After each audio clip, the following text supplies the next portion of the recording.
As eyes across the globe are fixed on Milan for the Winter Olympics, we're being afforded yet another reminder of why going woke always means going broke. It literally happens every Olympics. The rapidly dwindling legacy media sets up young, dumb athletes to confess to the world how ashamed they are of America, given who's in the White House. And they're utterly stupefied to find out, these athletes, that the entire country turns on them whenever they bash our nation abroad. It's the same playbook over and over. Get woke on camera, go viral for all the wrong reasons, and then blow up any possibility of leveraging your Olympic success once you come home. And right now, at the Winter Olympics in Milan, a handful of American athletes are learning that lesson the hard way. Because when they open their mouths and they trash this country on the world stage, the President of the United States fires back. And he did not miss. Hey gang, it's me, Dr. Steve, your Patriot Professor, celebrating yet another day in Trump's golden age that you made possible back in November of 2024. So if you want a front row seat on how you continue to change the world in ways you never even imagined, make sure to smack that bell and subscribe button. Meet American freestyle skier Hunter Hess. Now, if you've never heard of him before, you're not alone. And you certainly will not be hearing from him again. Not after he said this. It brings up mixed emotions to represent the U.S. right now, I think. It's a little hard. There's obviously a lot going on that I'm not the biggest fan of, and I think a lot of people aren't. If it aligns with my moral values, I feel like I'm representing it. Just because I'm wearing the flag doesn't mean I represent everything that's going on in the U.S. So yeah, I just kind of want to do it for my friends and my family and the people that support me getting here. Just because I'm wearing the flag doesn't mean I represent everything that's going on in the United States. Yes, you do. Yes, you do, Hunter. It's called representing your country. Again, I know you're a little young. Your brain's still developing here, but this has got nothing to do with your feelings. It's got nothing to do with your subjective sentiments or aligning whatever's happening here with your own personal moral values. You are on a national Olympic team representing your nation abroad. You weren't selected because of your political opinions. You weren't chosen because of your feelings. You were chosen because you're supposed to be the best this country has to offer. And right now, standing on the world stage, you are America. That's the deal. That's what you signed up for. Virtually every athlete who's ever worn those three letters, USA, seems to have understood that the flag is bigger than you. The flag is bigger than any president, bigger than any policy you happen to agree or disagree with. You don't get to put on the uniform, collect the funding, fly on a chartered plane, march in the opening ceremony, and then turn around and bash us. You don't get to turn around and tell the world, oh, I'm not really with them. That's not how this works. Mike Eruzione understood it in 1980. Jesse Owens understood it in 1936. Every Gold Star family in this country understands it right now. The flag isn't a buffet where you get to cherry pick the parts you like. You carry it or you hand it to someone who will. It's called character. It's called integrity. It's called loyalty.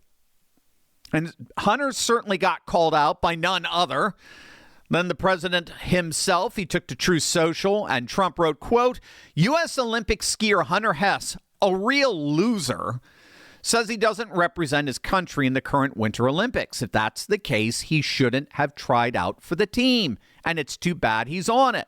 Very hard to root for someone like this. Make America great again. And Trump wasn't alone. I mentioned the Miracle on Ice legend Mike Eruzione, the man who captained the 1980 U.S. hockey team that defeated the Soviet Union during the Cold War. He wasn't having any of this either. He ripped into Hess, writing, quote, then don't put on the USA uniform. Maybe just put on for family and friends uniform. Some athletes just don't get it. And if anyone had a right to distance himself from his country at the time, it would have been Mike. I mean, we had an utter incompetent imbecile in the White House, Jimmy Carter. We had over 50 American citizens being held hostage in Tehran. We had double-digit inflation. We had the Soviet Union staring us down. But he knew that representing his nation was bigger than all of that. And so what did Mike and that young American hockey team do? They laced up their skates, they put on the stars and stripes, and they pulled off the greatest upset in sports history. They didn't whine about their mixed emotions. They lifted a nation. That's what you're supposed to do. And another Mike chimed in, Senator Mike Lee. He added, if you can't stand for your country abroad, at the Olympics or anywhere, stay home. And that was in response to this nonsense coming out of the mouth of Chris Lillis. I feel heartbroken about what's happened in the United States when, I'm pretty sure you're referencing ICE and some of the protests and things like that. I think that as a country, we need to focus on respecting everybody's rights and making sure that we're treating our citizens as well as anybody with love and respect. And I hope that when people look at athletes compete in the Olympics, they realize that that's the America that we're trying to represent. Yeah, what's heartbreaking is how stupid you are to think that your going woke somehow works to your advantage in the age of MAGA. Hunter, Chris, this isn't 2020 anymore.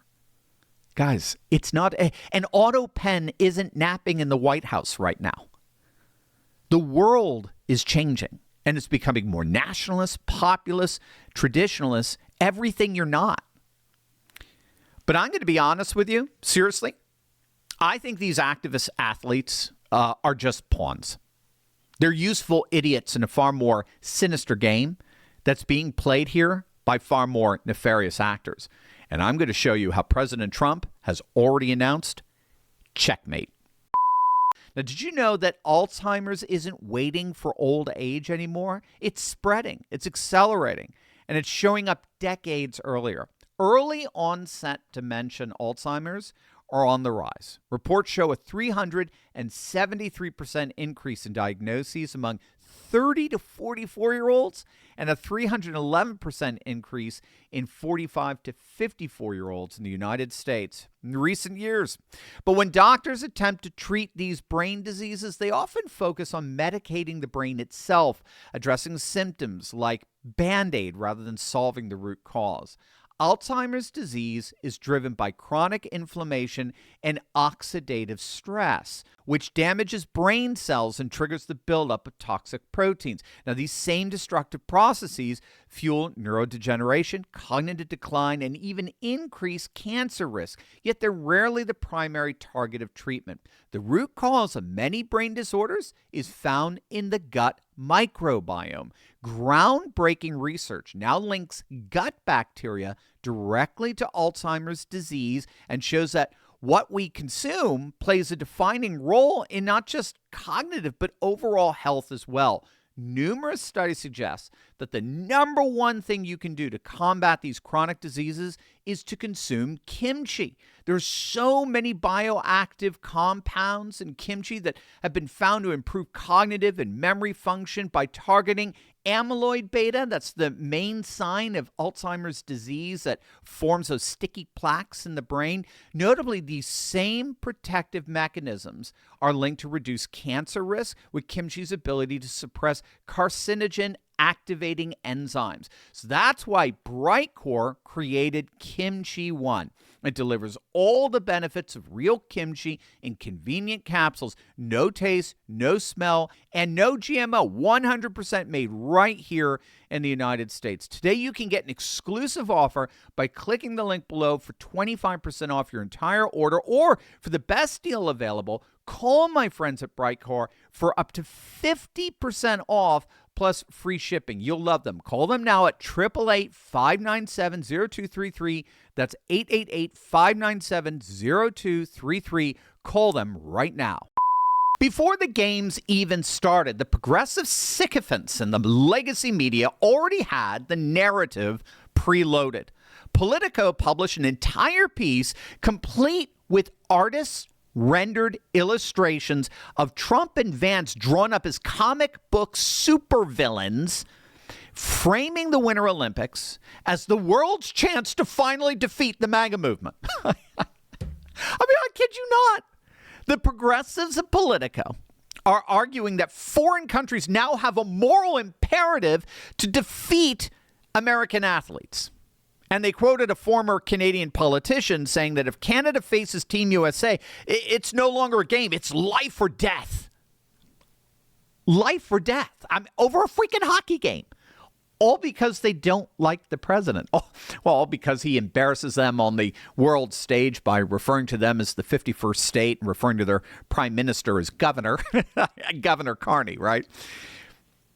And so as far as Politico is concerned, this is cool. They're championing the global left, trying to win on a ski slope what they already lost at the ballot box. And then came the pressure campaign aimed directly at American athletes. Every major legacy media outlet ran the same angle. Don't you feel conflicted? Don't you feel conflicted about representing Trump's America? Aren't you uncomfortable wearing that flag while he's in the White House? And a few young athletes, kids again, who should have just been focused on their biggest moment of their careers, walked right into the trap. Now, don't get me wrong. These activist athletes wanted the media adulation. They wanted to be depicted as courageous and historic, brave. But unfortunately, those are the same words that the legacy media always uses right before they ruin someone's life. And again, ironically, it starts with their own. I'm sure I need not tell most of you that the legacy media right now, as we speak, is in an economic freefall. The Washington Post, one of the most celebrated newspapers in American history, just gutted itself, right? Did you hear about this? On February 4th, they fired over 300 journalists in a single morning. A full third of their entire staff gone, wiped out. Ironically, they eliminated their entire sports section. They shut down the book section. They slashed the Metro desk. They gutted their international bureaus. They actually axed their Silicon Valley team from 80 reporters down to barely 30. Their CEO resigned days later. Former executive editor Marty Barron called it, quote, one of the darkest days in the history of one of the world's foremost news organizations. And why did they have to do all that? Because the Washington Post has lost 90% of its daily online audience in just 4 years, plummeting from 22.5 million daily users in 2021 to barely 2.5 million by 2024. They hemorrhaged hundreds of thousands of subscribers after their credibility collapsed. 2 straight years of over $100 million in losses. Jeff Bezos, one of the richest men on the planet, couldn't stop the bleeding. But it's not just the Post. It's everywhere. MSNBC, now humiliatingly rebranded as MS Now, just lost 25% of their total viewers in 2025 and a staggering 40% of its key advertising demographic. CNN dropped 16% in total primetime viewers and 31% in that key demo. NBC, they just laid off 150 employees, 8% of their workforce. These legacy media institutions are collapsing. Their audiences are gone. Their revenue is evaporating. Their credibility is in ruins. And yet these are the people whispering in Hunter Hess's ear, telling him it's brave to stand at a podium in Milan and announce he's ashamed of his country. These are the outlets telling young athletes that hating America is their path to glory. The same people who told the Washington Post staff that they were indispensable right before they handed them a box and walked them out the front door. Trump knows this. He knows the vast majority of the country is going to hear this woke nonsense coming from Olympic athletes, and they're going to be absolutely repelled by it, as they're repulsed by the woke left as a whole. But unfortunately for Hunter Hess, That's the company he's keeping. That's the team he's really playing for. And if he's not careful, he's going to end up exactly where they have all ended up, forgotten by the very people who told him he was brave. The elites who told these kids to get woke are the same elites that are going broke. And they're taking every young person foolish enough to listen down with them. As it turns out, that may be the real lesson of the 2026 Winter Olympics.